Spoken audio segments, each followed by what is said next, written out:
General Wakeruzzaman উনি কিছু কথা বলেছেন। আজ আমার কাছে মনে হয়েছে উনি যথেষ্ট বিরক্ত, মানে সামগ্রিক পরিস্থিতির উপরে উনি বিরক্ত হয়েছেন, যথেষ্ট বিরক্ত। উনি কিছু কিছু ক্ষেত্রে উনি রেগেও গিয়েছেন। মানে ওনার ভাব কথাবার্তা শুনে আমার কাছে মনে হলো যে অগাস্ট মাসের পরে গত 6 মাসে, অগাস্টের শুরুতে উনি যা প্রত্যাশা করেছিলেন, যা ভেবেছিলেন, তা বোধ করে হয়নি, এবং হয়নি বলে উনি কিছুটা বিরক্ত এবং রাগান্বিত। কি চেয়েছিলেন তিনি সেটা উনি জানেন, কিন্তু যা হচ্ছে এটা যে চাননি সেটা উনি বুঝিয়ে দিয়েছেন। সেটা কি? সেটা হলো উনি চাননি এমন একটা সর্বব্যাপী আন্দোলন। আন্দোলনটা কিন্তু সর্বব্যাপী ছিল, সবাই এই আন্দোলনে অংশ নিয়েছিল। কিন্তু এই আন্দোলন ওনার ভাষায় যে এখন কি হচ্ছে, নিজেদের মধ্যে মারামারি কাটাকাটি হচ্ছে, এটা উনি চাননি। হচ্ছে কি, আপনি নিজেকে প্রশ্ন করেন, আসলে কি দেশে এখন নিজেদের মধ্যে মারামারি কাটাকাটি চলছে না? চলছে। আপনি হয়তো বলবেন না নিজেদের মধ্যে হচ্ছে না, আমাদের আর ওদের মধ্যে হচ্ছে। হয়তো আপনি এটা বলবেন যে আমরা এক পক্ষ, ওরা আরেক পক্ষ, ওদেরকে নিশ্চিহ্ন করে আমার কাজ, অতএব ওদেরকে নিশ্চিহ্ন করতে গেলে একটু মারামারি করতেই হবে, একটু ভাঙাভাঙি করতেই হবে, একটু আগুন জ্বালাতেই হবে। হয়তো এটা আপনার যুক্তি, কিন্তু আমি যতটুকু বুঝেছি এই যুক্তিটাকে জেনারেল ওয়াকারুজ্জামান যেন পছন্দ করছেন না। উনি আইন শৃঙ্খলা রক্ষার ব্যাপারে কিছু কথা বলেছেন, যে আইন শৃঙ্খলা কেন রক্ষা করা যাচ্ছে না, কেন আইন শৃঙ্খলার পরিস্থিতি ভালো হচ্ছে না। এবং এই জন্য কিন্তু বলেছেন খুবই গুরুত্বপূর্ণ কথা, যিনি বলেছেন যে পুলিশ, র্যাব, যে সমস্ত সংস্থাগুলি আছে, এনএসআই, এদের মনোবল যে ভেঙে গেছে, এটা উনি বলেছেন। যেমন ওনার কথায়, উনি আমি ওনার ভাষায় পড়ে শোনাই আপনাদেরকে, উনি বলেছেন যে আজকে পুলিশ সদস্য কাজ করছে না, এর বিশাল একটা বড় কারণ হচ্ছে অনেকের বিরুদ্ধে মামলা, অনেকে জেলে। RAB, BDR, DGFI, NSI panicked, তাদেরকে আতঙ্কের মধ্যে রাখা হয়েছে। তারপরে বলেছেন বিভিন্ন দোষারোপ, গুম, খুন ইত্যাদি। তারপর বলেছেন যে এগুলো তদন্তও চলছে, অবশ্যই তদন্ত হবে, দোষীদের বিচারের আওতায় আনতে হবে, এমন ভাবে কাজটা করতে হবে যেন এই অর্গানাইজেশনগুলো আন্ডারমাইন্ড না হয়।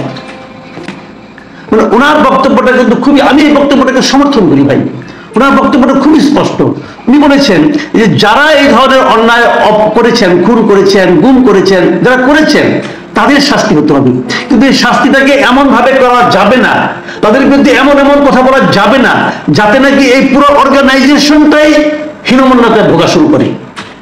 এবং তাই হচ্ছে, কিন্তু সেরকম কথাই কিন্তু হচ্ছে।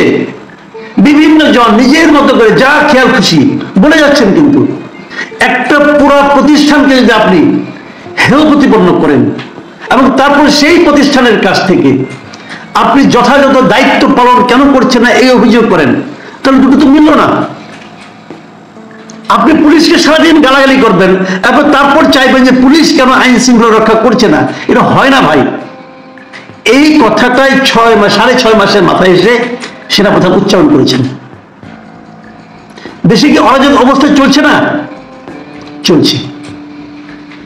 কেন চলছে সেটা না দেখে, না খুঁজে আপনি যদি কেবল দোষারোপের রাজনীতি করতে চান এবং কিছু হলে পরে আপনি স্বৈরাচারের দোষরদেরকে দায়ী করতে চান যে ওরা করেছে, ওরা করেছে, তো ওরা তো সব জেলে আছে, ওরা তো ধরে ধরে নিয়ে যাচ্ছেন, কেউ জেলে আছে, কেউ পালিয়ে আছে, কেউ দেশ ছেড়ে পালিয়েছে, তারপরে নিশ্চিহ্ন করার প্রবণতা আপনাদের বন্ধ হচ্ছে না, তাহলে কিভাবে হবে?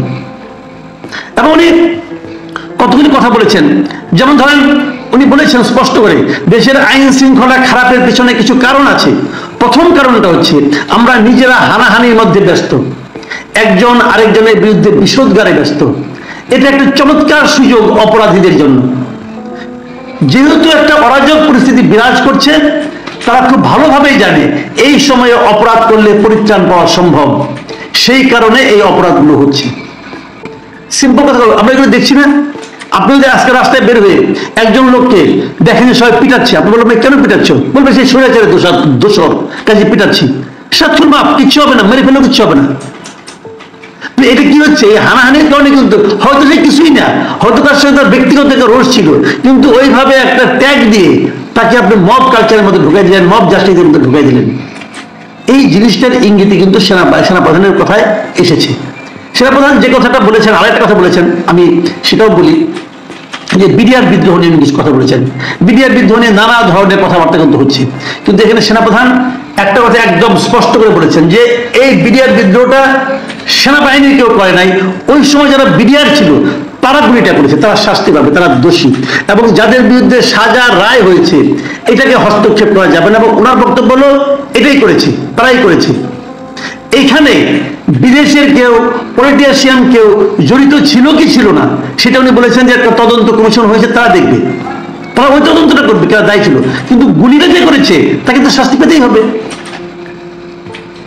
জেনারেল ওয়াকারুজ্জামানের কথা অনেকে কে কিভাবে নেবেন আমি জানি না, বাট আমি যেটা শুনেছি আমার কাছে যেটা মনে হয়েছে, আর ভেতরে পেছনে কি আছে না আছে এটা নিয়ে হয়তো আগামী কয়েকদিন গবেষণা হবে, হয়তো সেই গবেষণায় আমিও গা ভাসাবো, আমিও লিপ্ত হবো, আমিও খোঁজার চেষ্টা করবো যে কেন উনি এগুলি বললেন। কিন্তু আমি এতটুকু বুঝেছি ওনার বডি ল্যাঙ্গুয়েজ দেখে, ওনার উচ্চারিত ভাষা শুনে যে উনি বিরক্ত হয়েছেন।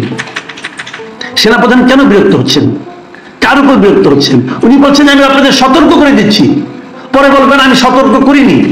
আপনারা যদি নিজেদের মধ্যে ভেদাভেদ না ভুলে একসঙ্গে কাজ না করতে পারেন, যদি কাদা ছোড়াছড়ি করেন, মারামারি কাটাকাটি করেন, তাহলে এই দেশ ও জাতির স্বাধীনতা সার্বভৌমত্ব বিপন্ন হবে।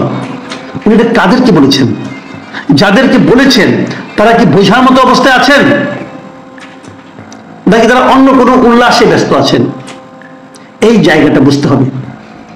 একটা কথা মাথায় রাখতে, আমি আগেও বলেছি এখনো বলি, মারামারি কাটাকাটি ভেদাভেদ এটা কোনো জাতির লক্ষ্য হতে পারে না। আমি বহুবার বলেছি বিভক্ত জাতি অগ্রসর হতে পারে না। আমাদেরকে জাতীয় উন্নতির স্বার্থে, জাতীয় সমৃদ্ধির স্বার্থে ঐক্যবদ্ধ থাকতে হবে। ক্ষুদ্র স্বার্থ এখন ভুলে যান। ওয়াকারুজ্জামানের শেষ কথাটা বলে শেষ করি। উনি বলেছেন আমার অন্য কোনো আকাঙ্ক্ষা নেই, একটাই আকাঙ্ক্ষা, আমি চাই দেশ এবং জাতিকে একটা সুন্দর জায়গায় রেখে আমরা সেনানিবাসে ফিরে আসব। এটার মধ্যে কে কি খুঁজবেন আমি জানি না, বাট ওনাকে তো উচ্চারণ করতে হয়েছে যে আমার অন্য কোনো আকাঙ্ক্ষা নেই। কেন? কেউ কি ভাবছিলেন ওনার কোনো আকাঙ্ক্ষা আছে? নাহলে ওনাকে কথাটা উচ্চারণ করতে হলো কেন? একটা সেনাপ্রধানকে এই ধরনের কথা উচ্চারণ করতে হয় কেন?